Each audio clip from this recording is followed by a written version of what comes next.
In today's video, guys, I want to show you how to use Snapchat on your desktop. Alright, it's very simple. Now, the first step you have to take is to install a software called BlueStacks. Now, this BlueStacks allows Android applications to run on PCs.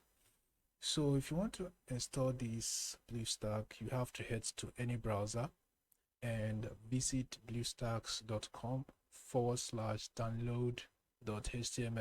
Now, once you write here, you'll find a download button at the top right corner, and also these buttons right here.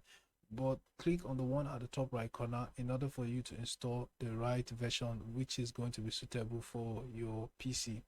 Now, once you have it installed, I already have it installed right here, as you can see. So once you have it installed just like this, click on the icon to open it. It takes few minutes to load properly. Now once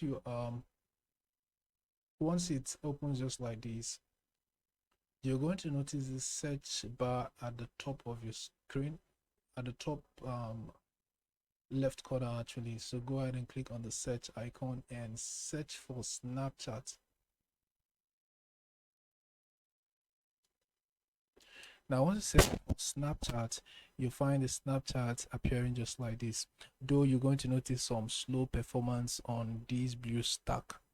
All right. So once you have it installed, go ahead and open it and log in to your account, and then you can start making use of the Snapchat on your PC. So guys, this is how you can do it. Hope this tip was helpful to you. If it was, give this video a like and equally subscribe to get more tips like this.